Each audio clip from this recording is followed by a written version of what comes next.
Shalom, salam sejahtera. Renungan malam seiman berjudul Kasih Karunia Ketuhanan. Kasih karunia Tuhan Yesus Kristus dan kasih Allah dan persekutuan Roh Kudus menyertai kamu sekalian. 2 Korintus 13 ayat 14. Rasul Paulus adalah rasul dalam kasih karunia sebab beliau membahas banyak mengenai kasih karunia Allah, bahkan lebih banyak dibandingkan dengan penulis perjanjian baru lainnya.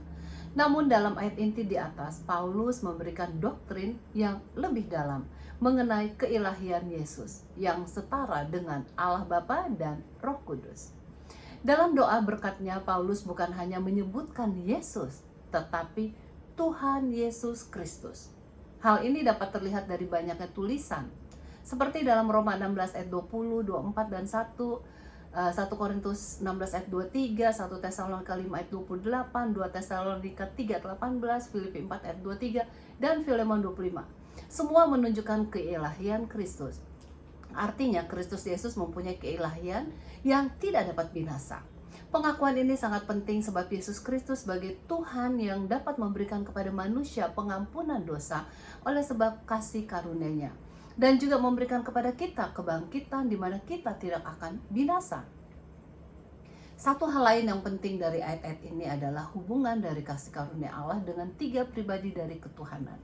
Ini merupakan ucapan selamat tinggal dan doa berkat yang terpanjang dari Paulus, yang selalu dipakai sepanjang zaman, bahkan sampai sekarang ini.